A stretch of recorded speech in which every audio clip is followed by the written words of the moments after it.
About to take me off with this shit. Godzilla bankroll, stones.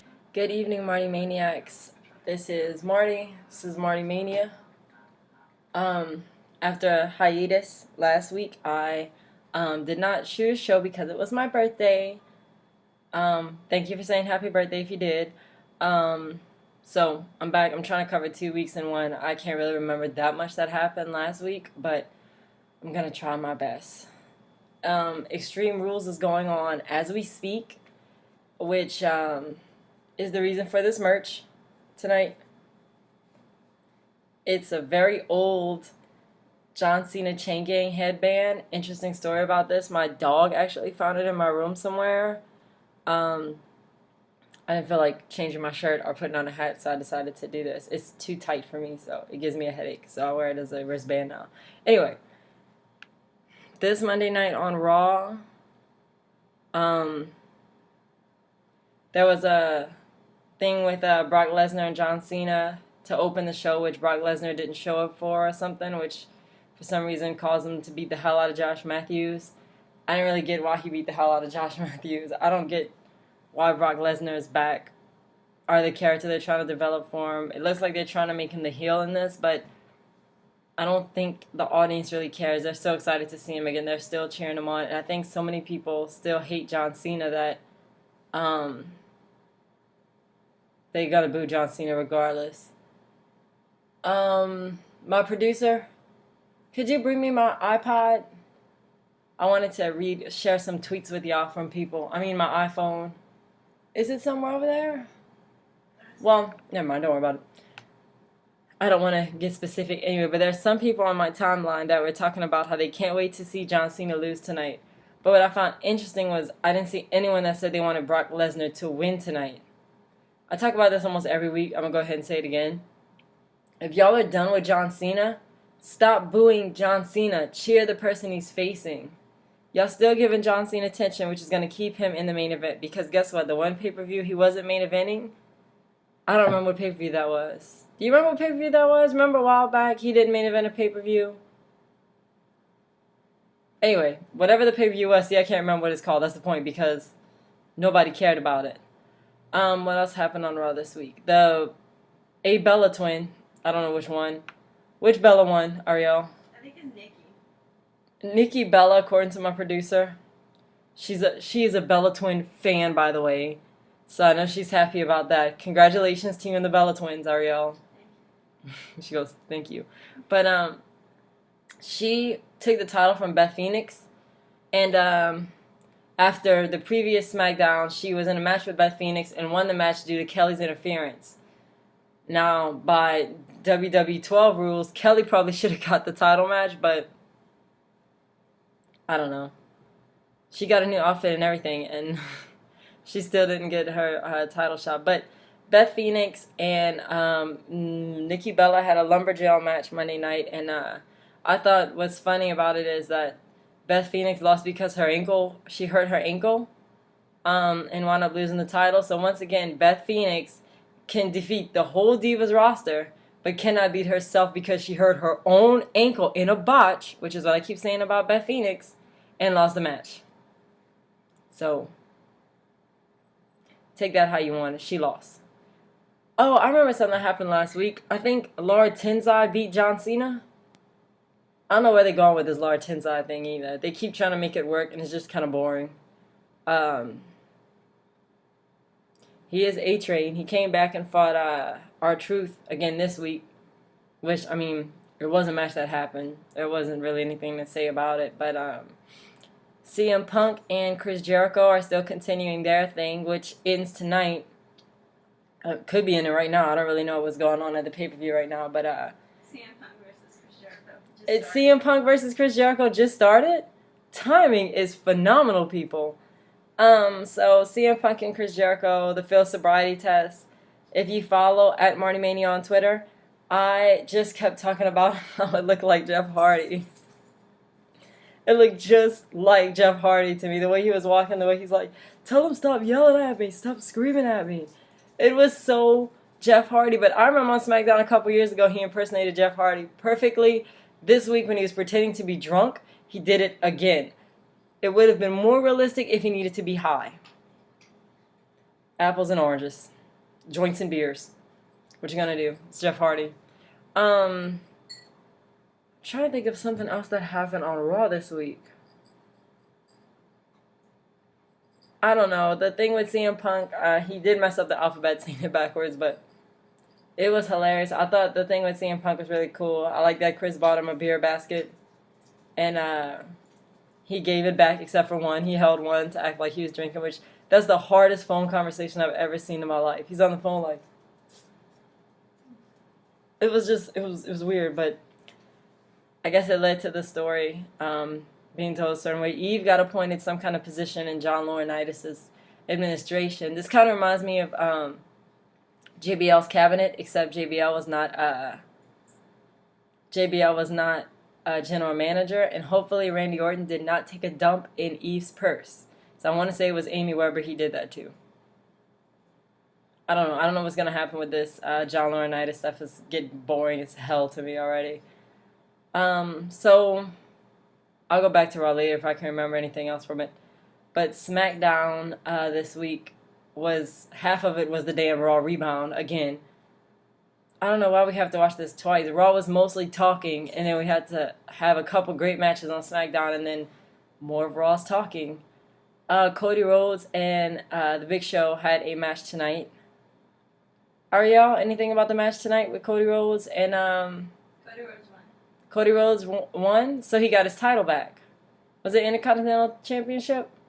Yeah, I like Cody Rhodes as the ICC. I think he's great. I will say this about the Big Show having the title, though. I haven't seen the Intercontinental Champion take this big of a role in the WWE since Cody Rhodes revamped it and is showing up every week.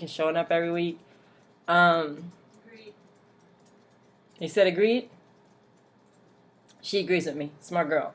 So, yeah, Cody Rhodes and the Big Show, props to you guys for bringing prestige back to the Intercontinental Championship.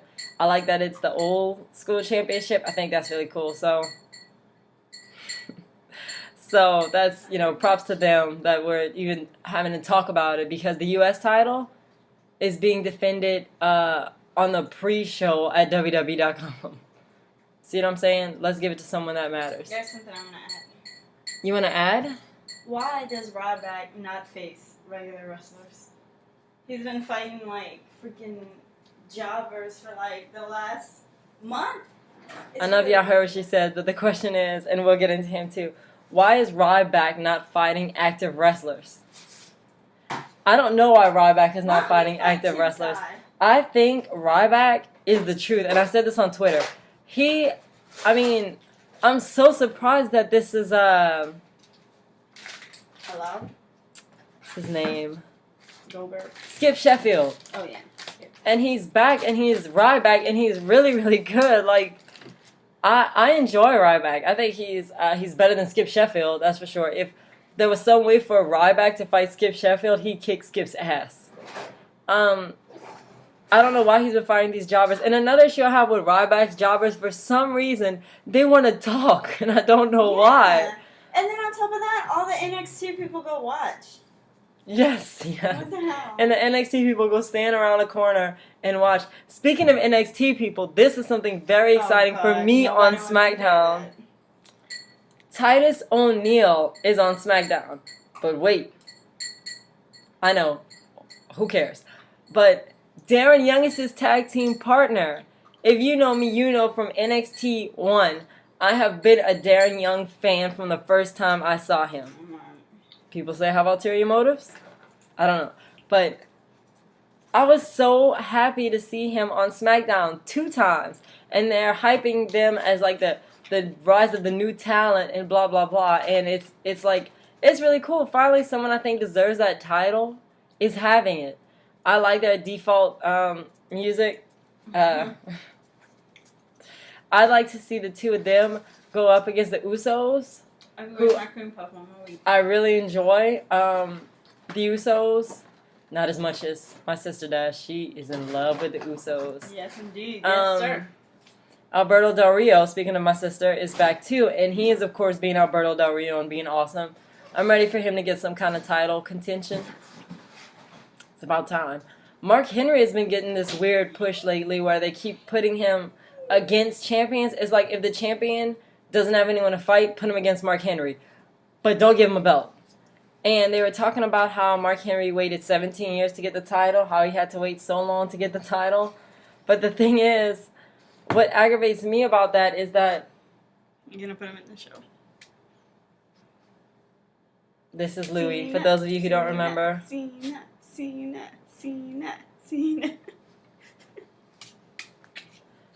Anyway, That was a special guest spot. where do you go with that?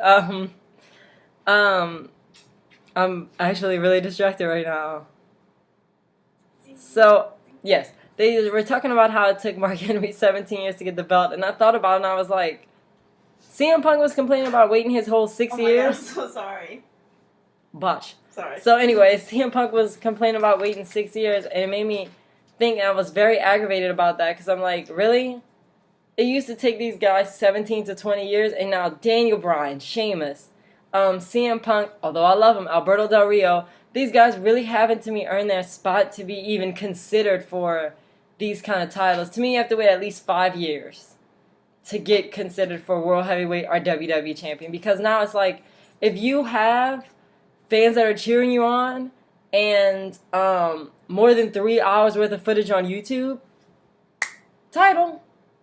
It's not fair. What happened to the Christians and the Mark Henrys and the Edges? Edge was on Monday Night Raw too. Did y'all see that? I know I asked him to come back in any kind of lane. Like, I just wanted him back. I don't care what he does in any facet of the company. But I heard his contract expired and he's not going to resign. That sucks, but you kind of retired, so I wasn't really expecting you to come back that much. But I mean, What they wanted him to do. I don't know. I think they just wanted to latch him into something so he couldn't go and wrestle. I think his back and his spine and the rest of his body has already locked him into the I can't wrestle anywhere else contract, because I don't think he can wrestle anymore. It was great to see him on Raw. I still don't like the short hair. It's still weird to me. I'm used to seeing Edge being Edge. But it was good to see him arguing with John over John's winning or not winning. He was on Raw, and it was really great to see him, and that's really all that matters to me. SmackDown, something good. Randy Orton and Kane are arguing over dads or something, which Kane pushed his daddy back into a freezer. I can kind of relate to that. I'd probably lock mine in a freezer if I could. Those of you that know me know exactly what I'm talking about, but I don't know, this Cowboy Bob Orton, Paul Bearer, Kane, Randy Orton thing. They need to go away. They do need to go away. Randy Orton and Kane are going to freaking fight. I don't know how many times Randy Orton and Kane are going to fight. I don't even know. Well, I don't mind that because Edge and John Cena fought each other a lot. But it was The Undertaker and Triple H fought each other a lot. But it was good. It's two different things because they keep pulling this match out of nowhere. But it was good and it made sense. That's what I'm saying. It doesn't make sense. Cookie Monster, like, okay. It doesn't make sense. It's like Randy walks to the office and he's like, I need a match. I keep getting injured, so I had no time to build a storyline. Y'all better find me somebody or I'm going to leave or throw meatballs or do one of my Randy things.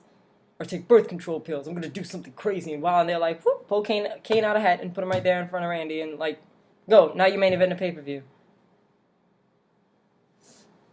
For what reason? That's stupid as hell. They have a match tonight. I don't even know what it is because honestly, I don't care about Randy Orton or Kane. I just don't care about Randy Orton and Kane.